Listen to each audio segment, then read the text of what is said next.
La segunda carta de Pablo a los Corintios. Aunque se llama Segunda de Corintios en nuestras Biblias, hay muchas pistas en esta carta de que esta no es la segunda carta que Pablo escribió a la iglesia en la antigua Corinto. Pablo inició esta comunidad de Jesús en Corinto en uno de sus viajes misioneros hacía ya un tiempo. Puedes leer la historia en el libro de Hechos, capítulo 18.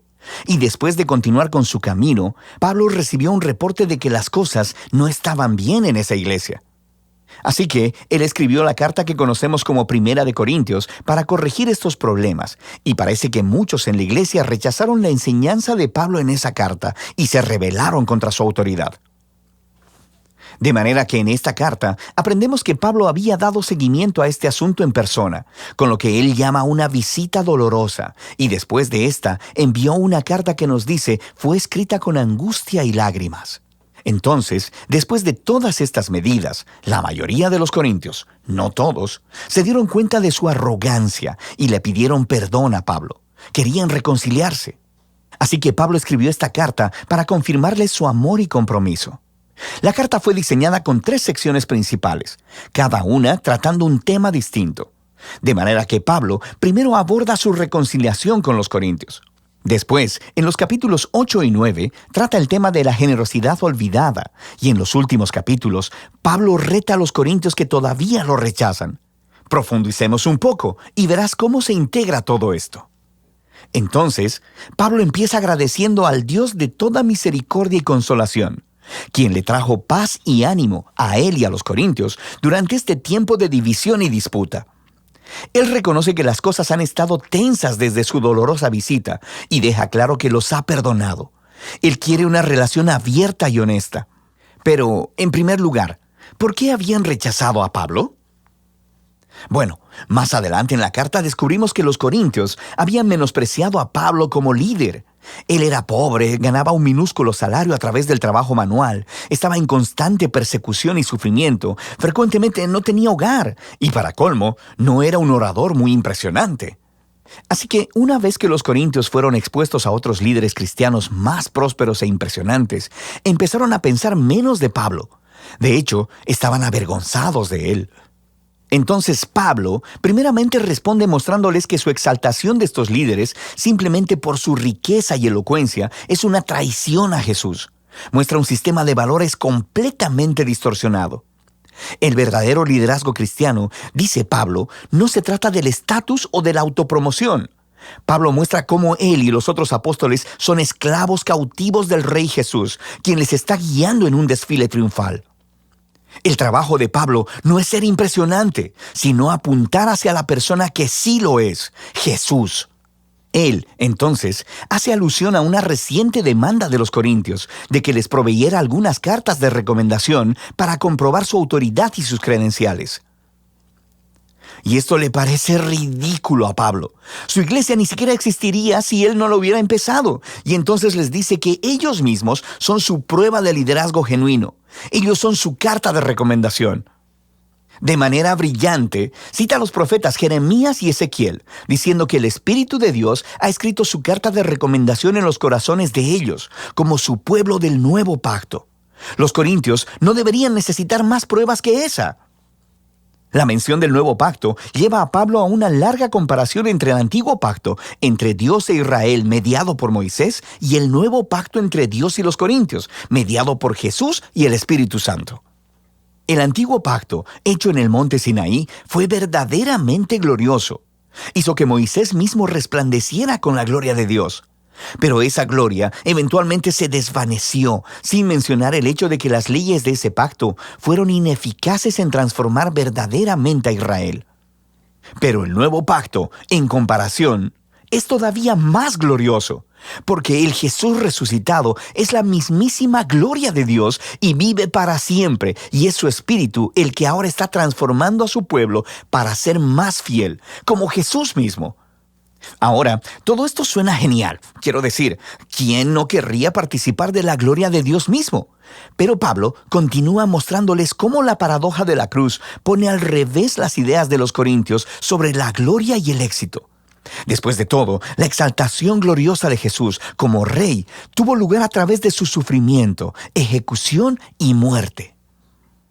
En la cruz, Jesús reveló la salvación de Dios. Murió por los pecados del mundo para reconciliar a las personas con Dios. Pero la cruz hace todavía más. Revela el carácter de Dios. Él es un ser de completa autoentrega y de amor sacrificial, quien busca el bienestar de los otros. La cruz también revela una nueva manera de vivir, una con forma de cruz. Y la meta de Pablo es que su vida y ministerio imiten la cruz.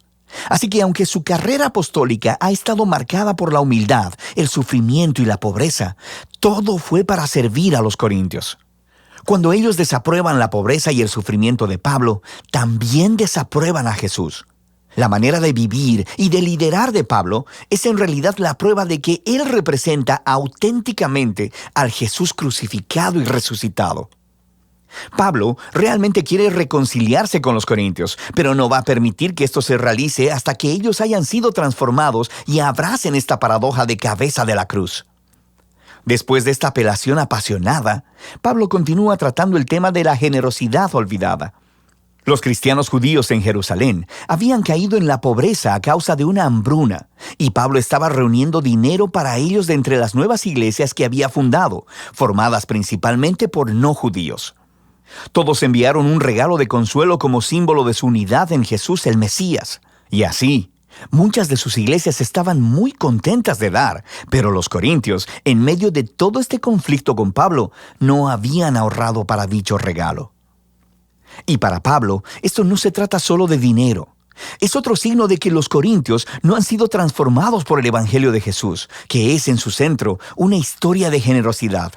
Pablo dice, ustedes conocen la gracia de nuestro Señor Jesucristo, que siendo rico, sin embargo, por amor a ustedes, se hizo pobre, para que por medio de su pobreza ustedes llegaran a ser ricos.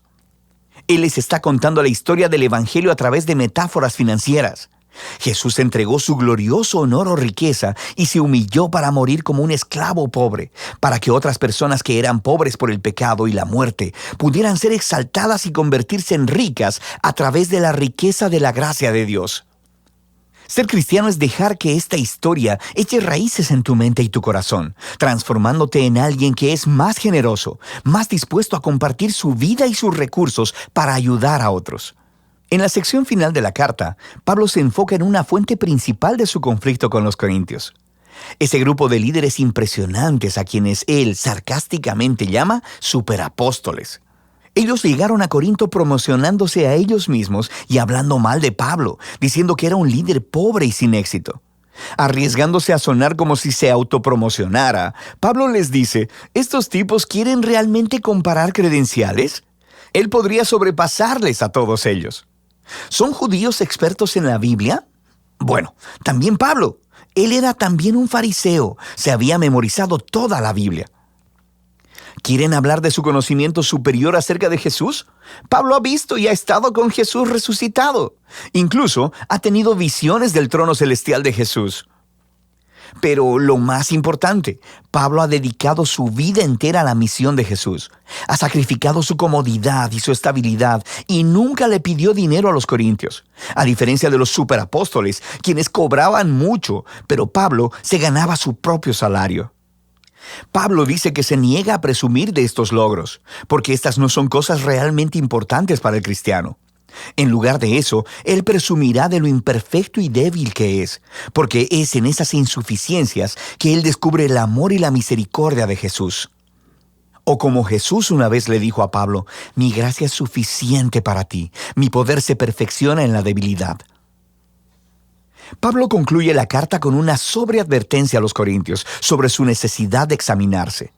Su desprecio hacia Pablo, su manera de vivir y su amor por esos superapóstoles, todo esto muestra que ellos no entienden en esencia quién es Jesús. Puesto que no están viviendo como seguidores transformados de Jesús, les invita una vez más a humillarse a sí mismos delante del amor de Jesús. Segunda de Corintios nos ofrece una ventana realmente única a la vida de Pablo y a la paradoja que se nos presenta en la cruz de Jesús. La cruz reta nuestros valores y nuestras maneras de ver el mundo.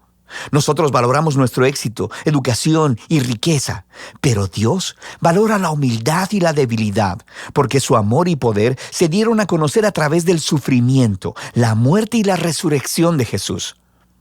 La cruz también desata el poder transformador y la presencia del Espíritu para empoderar a los seguidores de Jesús para que tomen su manera cruciforme de vivir y la hagan suya. Y de eso se trata Segunda de Corintios.